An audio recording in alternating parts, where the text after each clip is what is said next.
Once all the checks have been completed to the skipper's satisfaction, it's time to get to know the boat a bit better. Let's take a look at some basic turning and handling manoeuvres we're likely to be carrying out during the journey. First of all, turning the boat in a confined space. And by the way, this manoeuvre is best carried out at as slow a speed as possible. First, we select neutral and apply full left-hand steering lock. Now we select forward and apply a burst of power for a few seconds.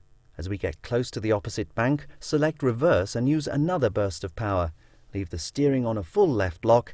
There's no flow of water over the rudder in reverse, so it will have little effect at the moment. In reverse, the propeller causes the stern of the boat to swing to the right. This helps us by swinging the bow to the left. That is why we always turn to the left. As the stern gets closer to the bank, engage ahead and use another short burst of power. Lower the revs and centre the steering as the boat completes the turn.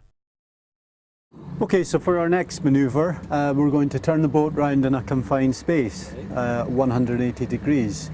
So into neutral, turn the wheel full lock to the left, and then apply your throttle gradually, a little bit of throttle, and just kick your stern round. Try and take your bow around as far as you can go. Then into neutral. Now we don't turn the wheel in the opposite direction because with the prop wash it will have no effect. So we gradually, a little bit of throttle, not too much, that's good. Looking behind, taking it as close to the bank as we can. Into neutral forward and gradually put on the throttle, trying to get your bow around as far as you can. And once we're heading in the direction we want to go, then we can build up our speed gradually. That's it, well done.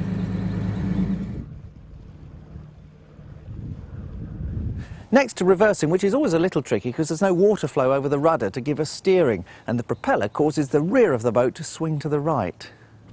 If we have to reverse into a mooring, we first turn the boat until the stern points towards the mooring point. We now set the steering straight ahead and engage reverse and very gently increase the revs. As soon as the boat picks up speed, engage neutral. The boat will continue to move slowly backwards. Because we have stopped the propeller, the stern won't swing to the right. To keep the boat moving astern, we gently engage reverse for a few seconds and then go back into neutral. If the boat has thrusters, we can use them to keep the boat straight. If we don't have thrusters, we need to use the rudder and engine to keep the boat straight. If we want the back of the boat to move to the right, we apply a full left steering lock and gently go into forward gear for a few seconds. This will push the back of the boat to the right. If we need the back of the boat to move to the left, we apply a full right-hand steering lock and gently go into forward gear for a few seconds. This will push the back of the boat over to the left. When we get close to our mooring spot, we make sure our steering is straight, then gently engage forward gear to slow the boat to a stop. For steering to be effective, we need a flow of water over the rudder, therefore into a forward gear. If we're in neutral, there's no flow of water over the rudder, so we don't have steering control. When a boat turns, it pivots around a central point. This means the stern of the boat swings to the outside of the turn, so we need to watch the back of the boat as well as the front.